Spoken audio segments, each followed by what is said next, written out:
Assalamualaikum warahmatullahi wabarakatuh. Halo, apa kabar? Sahabat Mister Kimia. Kali ini kita akan membahas tentang validasi metode analisis. Yang kali ini kita akan membahas tentang cara melakukan uji presisi. Baik, di dalam video kali ini kita akan membahas tentang apa itu, tentang presisi, kemudian cara mendesain percobaannya, dan yang terakhir adalah contoh perhitungannya. Tonton sampai selesai di channel ini. Baik, kita lanjut. Yang pertama adalah presisi metode analisis adalah ukuran dari suatu seri pengukuran yang diperoleh dari sampel yang homogen. Jadi kata kuncinya adalah sampelnya harus homogen, tidak boleh heterogen ya.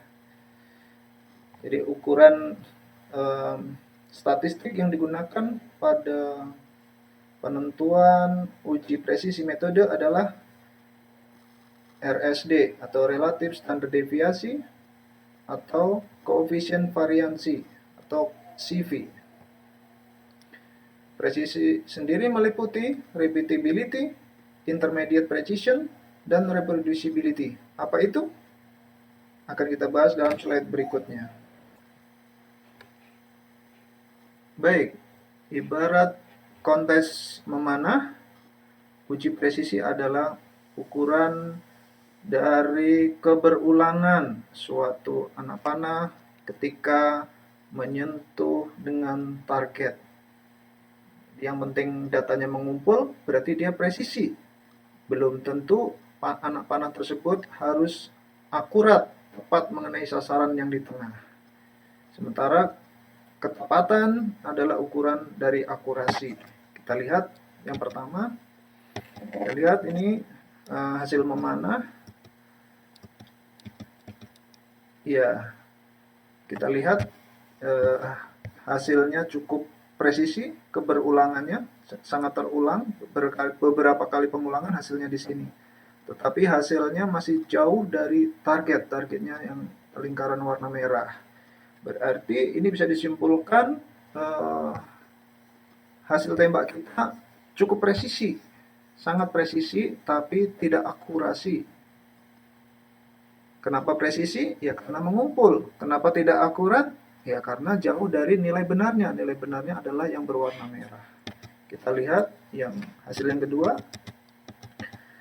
Kita lihat hasil tembakan kita dari beberapa kali hasilnya ngumpul di satu tempat. Jadi hampir sama dengan ini ngumpul. Dan bedanya adalah selain ngumpul datanya, dia juga tepat di warna yang berwarna merah. Berarti hasil panahan kita adalah presisi dan sekaligus akurasi. Presisi dan akurat. Yang kita lihat yang ketiga. Kita lihat hasilnya tidak presisi. Kenapa? Hasilnya nganclong-nganclong gitu ya. Tapi kalau dirata-ratakan hasilnya bisa jadi ini hasilnya di tengah kalau diambil nilai rata-ratanya. Sehingga disimpulkan bahwa hasil panahan kita presisinya rendah tapi mempunyai akurasi yang cukup tinggi. Kenapa? Kalau diambil rata-ratanya. Kemudian yang percobaan keempat kita lihat presisinya rendah sekali, nganclong-nganclong.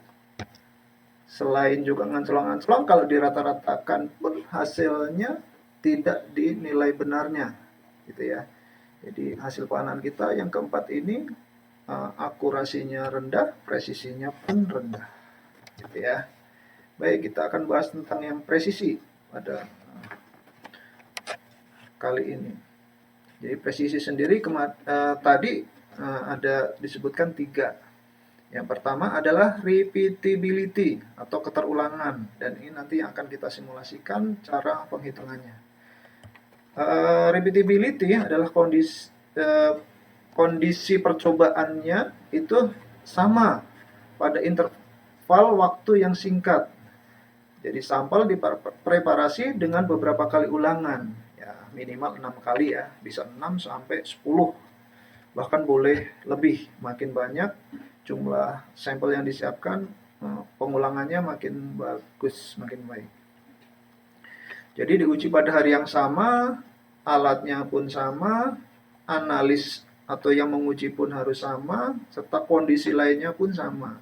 Jadi baku pembandingnya sama, alatnya sama, reagensianya sama, dan lain semuanya sama gitu.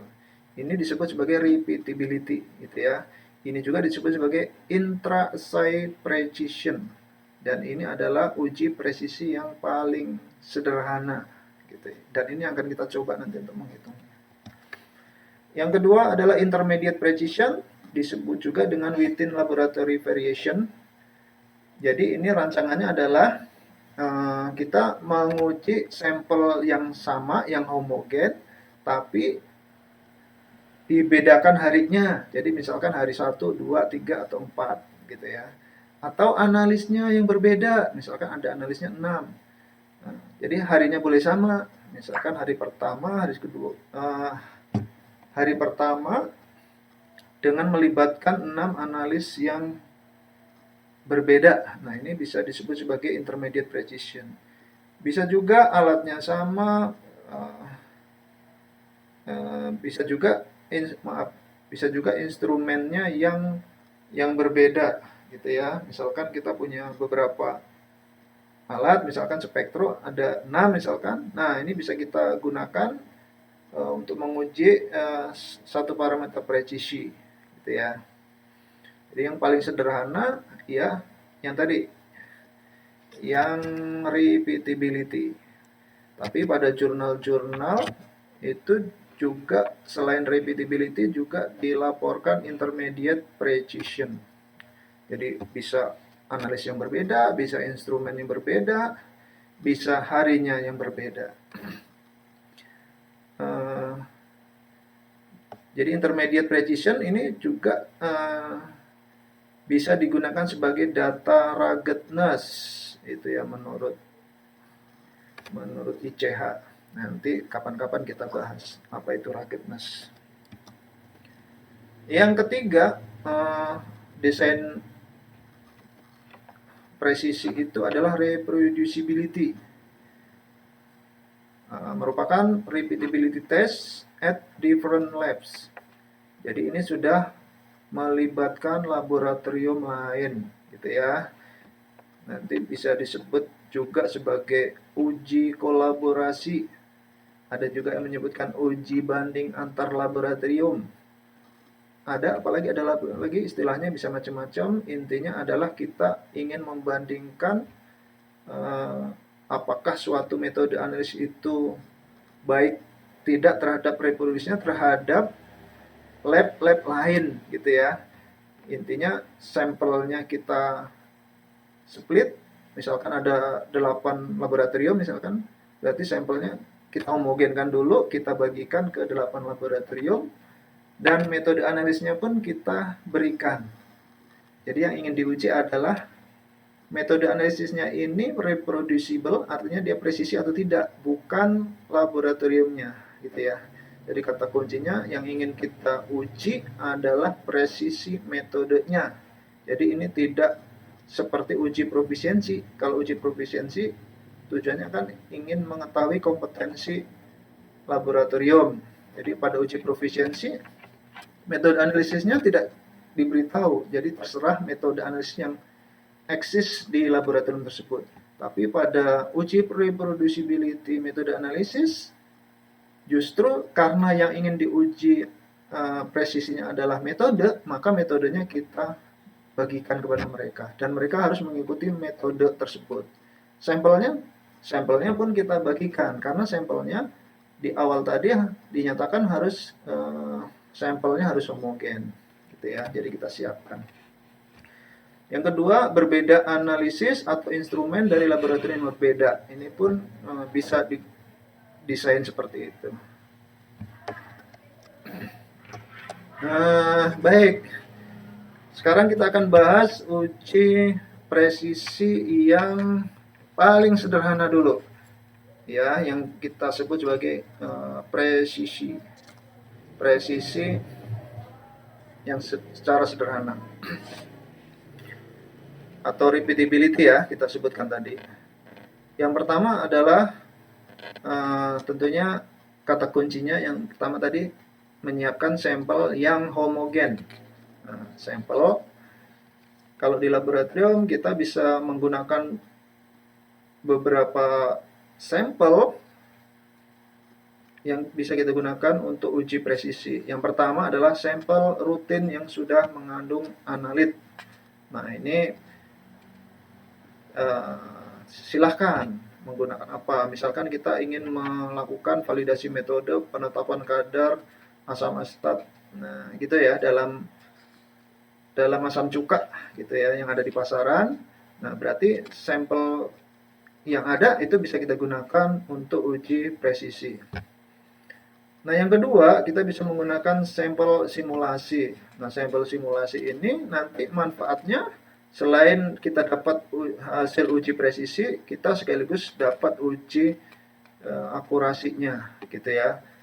Bagaimana cara menyiapkannya? Sampel simulasi ini bisa dibuat dari analit yang ditambahkan dengan matriksnya.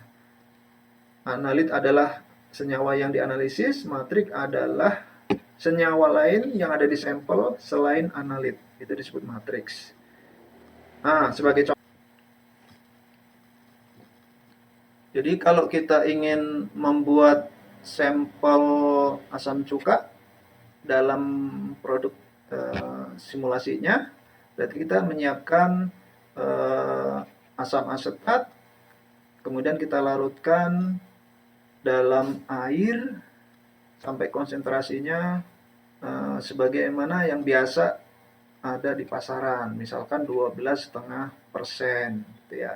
Itu bisa kita gunakan sampel seperti itu. Yang ketiga adalah sampel CRM. CRM adalah Certified Reference Material. Ini adalah senyawa standar yang terbaik lah yang bisa digunakan untuk uji presisi dan sekaligus akurasi. Itu ya, di kapan-kapan bisa kita bahas sendiri ini.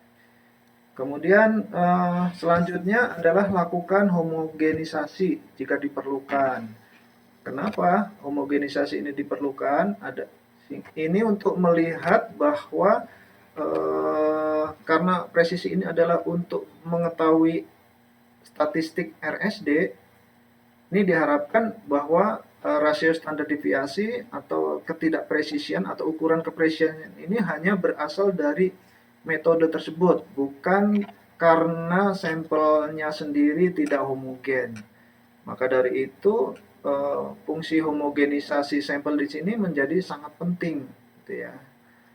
Bagaimana menghomogenisasi? Nah, homogenisasi bisa berbagai macam cara. Yang paling sederhana adalah kalau sampelnya padat, tentunya dengan dilakukan penggerusan ya, digerus sampai halus gitu ya.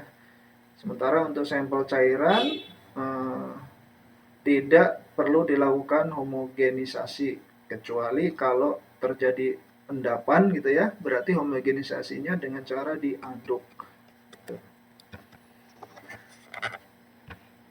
Jadi bagaimana merancang uji presisi? Ada berbagai cara.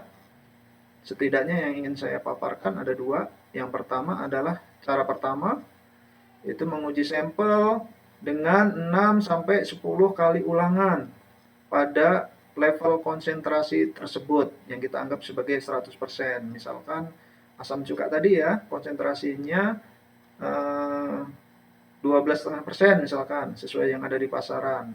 Maka sampel yang ada di pasaran tersebut kita uji menggunakan metode analisis yang ingin kita validasi sebanyak ulangannya 6-10 kali. Nah, saya anjurkan 10 kali aja ya, karena metode itu kan hanya titrasi, jadi gampang gitu ya.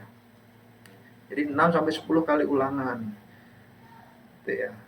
Kemudian yang kedua, caranya adalah menggunakan 3 level konsentrasi berbeda. Ini umumnya digunakan untuk laboratorium farmasi.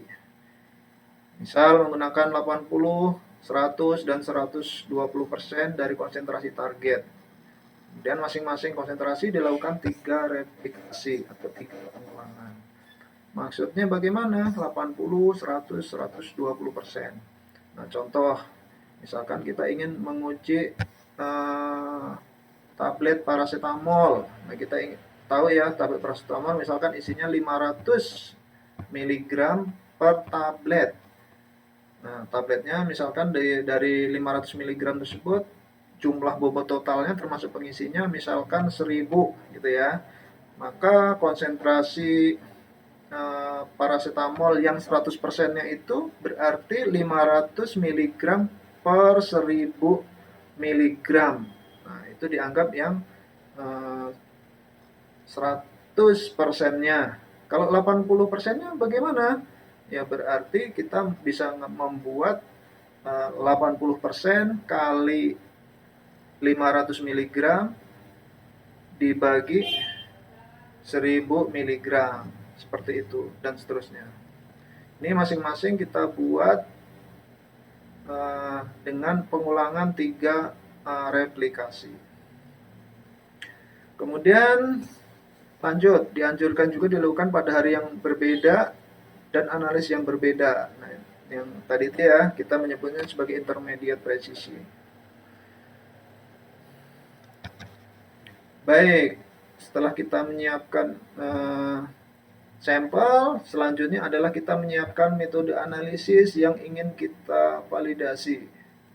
Jadi pada saat kita melakukan validasi, kita jangan sekali-sekali merubah metode analisis. Kenapa? Karena kita tidak sedang mengembangkan metode analisis tersebut. Jadi metode analisisnya harus tetap gitu ya, tidak diubah-ubah. Yang boleh diatur-atur adalah sampelnya. Nah, sampelnya, konsentrasi sampelnya itu diatur-atur konsentrasinya. Yang tidak boleh diatur adalah metode analisisnya, karena ada beberapa analis laboratorium ketika melakukan validasi metode justru dia sedang mengubah metode. Nah, itu tidak diperkenankan. Ini misalkan contoh metode penetapan kadar asam asetat secara titrimetri menggunakan larutan NaOH. Nah, kita tidak akan bahas ini prosedurnya, tapi intinya itu apapun metodenya kita harus lakukan sesuai dengan metode biasanya, gitu ya. Kemudian kita akan bahas tentang batas penerimaan uji presisi. Jadi untuk analit yang konsentrasinya makin tinggi, maka RSD atau CV-nya, koefisien variannya itu makin kecil. Ini contoh untuk farmasi ini, misalkan kadar analitnya memang semuanya adalah analit gitu, misalkan bisa jadi ya. Ini untuk bahan baku biasanya. Maka RSD-nya dia 1,3%. Kemudian kalau kadarnya hanya 10%, maka RSD yang diizinkan maksimal 2,7% dan seterusnya. Jadi makin kecil maka RSD atau simpangan baku relatifnya boleh makin besar. Ini misalkan untuk yang 1 ppm, 1 ppm itu 1 bagian per juta. Itu simpangannya boleh 11%. Dan makin kecil misalkan ada yang metode analisis yang sangat sensitif, misalkan pakai ICP-MS gitu, bisa mengukur kadar 1 ppb, maka RSD-nya maksimal boleh 30%. Nah, seperti itu ya. Dan ini digambarkan sebagai kurva trompet Horwitz gitu ya. Ini kita lihat, ini kadar analitnya makin besar, maka simpangan baku relatifnya makin kecil. Tapi kalau kadarnya kalau kadarnya makin kecil, maka simpangan bakunya boleh makin besar. Seperti itu kira-kira. Nah, kurva lonceng ini atau kurva trompet ini bisa digambarkan berdasarkan persamaan matematika yaitu kurva Horwitz dengan RSD atau SBR. RSD itu rasio standar deviasi, atau SBR simpangan baku relatif. Rumusnya adalah 2 pangkat 1 min setengah log C, di mana C adalah konsentrasi fraksi desimal. Jadi misalkan untuk kadar untuk senyawa analin semua gitu yang merupakan bahan baku gitu, jadi kadarnya 100%, maka fraksi desimalnya adalah 100 dibagi 100, karena C adalah 100%, sama dengan 1. Sehingga RSD-nya adalah 2 pangkat 1 min setengah log 1. Kita tahu log 1 sama dengan 0. 0 kali setengah, 0. 1 dikurang 0 sama dengan 1. Jadi 2 pangkat 1 sama dengan 2. Nah, artinya 2%. Jadi untuk senyawa murni, RSD yang diizinkan maksimal 2% gitu ya. Kemudian untuk sampel-sampel sampel-sampel biologis, biasanya cairan tubuh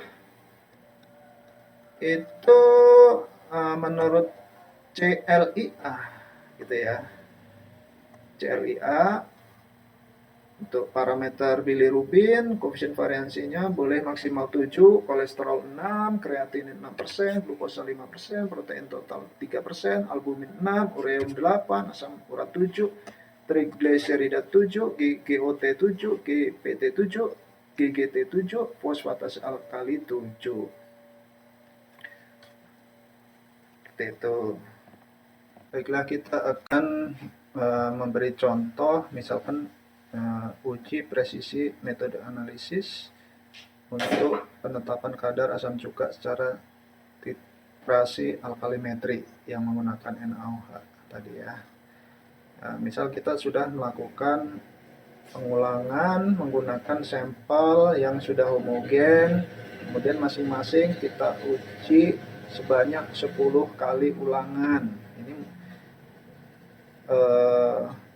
kemudian akan diperoleh hasil menjadi 10 kali ya hasil ujinya. Misalkan kita peroleh hasilnya dari sampel 1 tadi yang homogen tadi diperoleh 11,9, 11,8 seterusnya sampai 11,5%. Jadi nilai rata-ratanya adalah 11,81%, simpangan deviasinya 0,31 sehingga RSD-nya 2,60. Nah, kita lihat nih cara menghitungnya ini ya. Kita klik aja 2 kali. Jadi ini adalah Excel yang saya letakkan di PowerPoint gitu ya.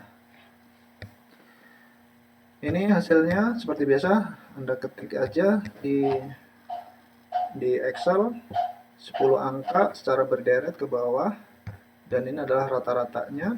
Bagaimana cara menghitung rata-ratanya ini? Kita klik sama dengan, kemudian Anda ketik average di Excel, ini rumus biasa saja di Excel, kemudian kita blok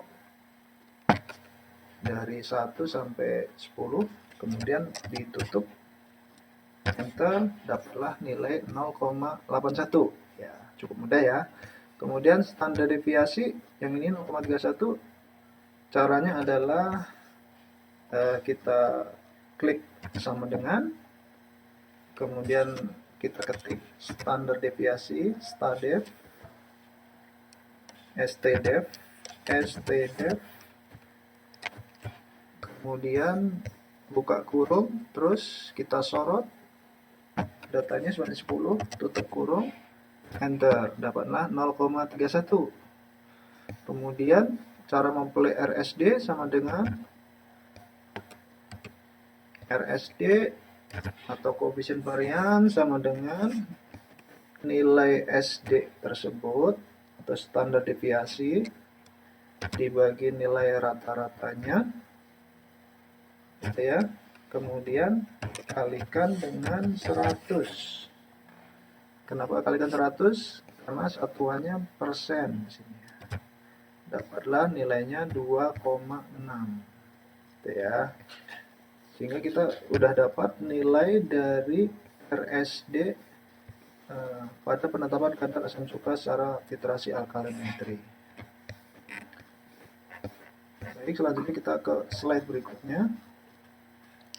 Interpretasinya adalah sesuai dengan persyaratan. Yang tadi ya, kalau di persyaratan untuk yang analit konsentrasi 10% ke atas, itu persyaratan RSD-nya tidak boleh lebih dari 2,7%. Dan kita hasilnya tadi 2,6 ya, berarti masih memenuhi persyaratan menurut tabel ini. Kemudian kita akan menghitung kalau menggunakan trompet Horwitz yang tadi ya, dengan persamaan RSD atau SBR-nya tidak boleh lebih dari 2/1 min setengah log C. Kita lihat nih. Kita lihat datanya, kita ambil lagi yang di Excel tadi. Datanya masih seperti ini, terus seperti ini. Ini rata-rata, ini SD, ini RSD, seperti yang sudah kita jelaskan. Selanjutnya kita akan menghitung persyaratan menurut Horwitz. Jadi C-nya adalah konsentrasi. Konsentrasi yang diperoleh dari hasil pengujian ini adalah ini ya, 11,81. 11,81. Jadi tinggal kita tunjuk aja 11,81 ini. Dapat konsentrasi ya. Seperti ini. Kemudian 11,81% ini kita rubah dalam bentuk desimalnya. Jadi 11,81% sama dengan 11,81 dibagi 100. Dapatnya 0,1181. Sehingga RSD-nya tidak boleh lebih dari 2/1 min setengah log dari 0,1181 tersebut.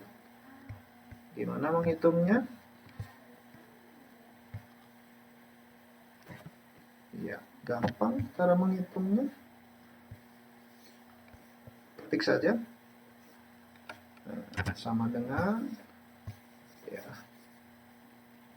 kita tampilkan rumusnya biar mengingatkan.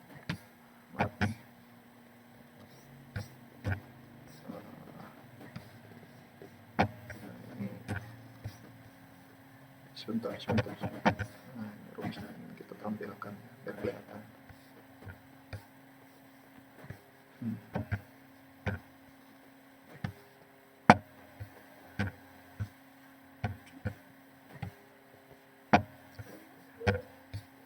Jadi rumusnya ini, kembali lagi ke Excel-nya. Jadi sama dengan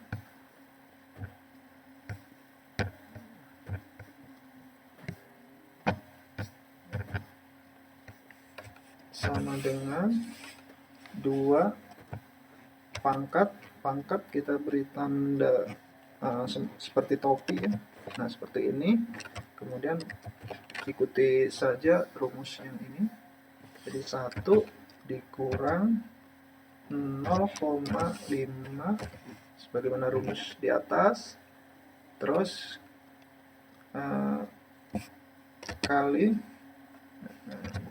kali tanda bintang log, ketik saja log seperti itu, tanda kurung, log dari berapa? Log dari konsentrasi. Nah, konsentrasinya sudah kita hitung tadi ini ya, seperti itu. Tutup, kemudian kita enter. Hasilnya 2,7.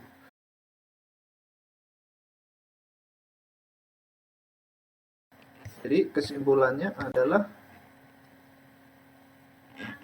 masih memenuhi syarat. Seperti itu ya. Kenapa? Karena RSD-nya secara perhitungan adalah 2,61, sementara konsentrasi yang di RSD yang diizinkan menurut Horwitz adalah 2,75. Dan konsentrasi dan RSD menurut tabel Yang diizinkan untuk konsentrasi lebih dari 10% adalah 2,7%. Seperti itu. Demikian, hatur nuhun, semoga bisa bermanfaat.